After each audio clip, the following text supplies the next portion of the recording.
We continue our reading of Lest We Forget, a daily devotional by author George R. Knight.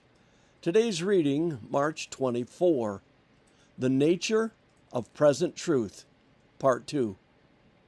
And another angel, a third, followed them, saying with a loud voice, Revelation 14:9. One way to grasp the founders of Sabbatarian Adventism's understanding of present truth is to examine one of James White's evangelistic sermons. As we glimpse its powerful flow, we need to remember that he was preaching to and writing to ex-Millerites, men and women who had already accepted the first and perhaps the second angel's messages of Revelation 14.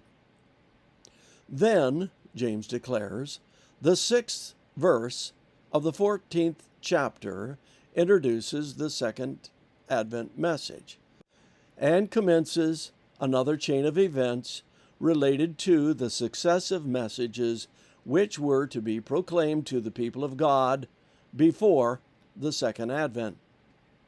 All Advent believers agree that the first angel's message was fulfilled in the proclamation of Christ's second advent in the 1840s. With what solemnity, zeal, and holy confidence the servants of the Lord proclaimed the time, and oh, how their words fell upon the people, melting the hardest sinner's heart. The second angel followed after the first, delivered the burden of his message. He called us out from the churches where we are now free to think and act for ourselves in the fear of God. It is an exceedingly interesting fact that the Sabbath question began to be agitated among the second Advent believers immediately after they were called out of the churches by the second angel's message.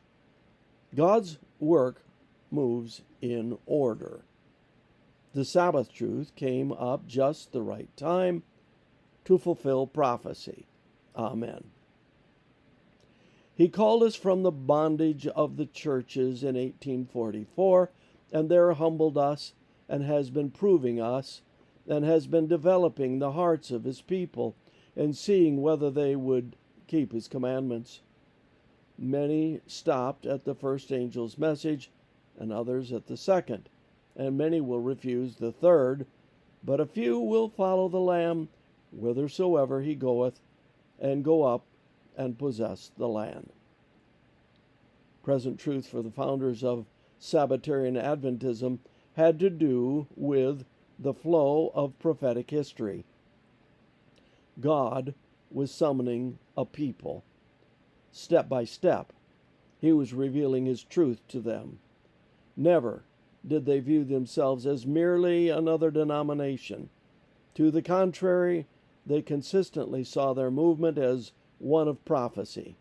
They had a special message to give before Jesus would come, a message spelled out in Revelation 14, 6-12, and forming the core of God's end-time proclamation. This concludes our reading today of Lest We Forget.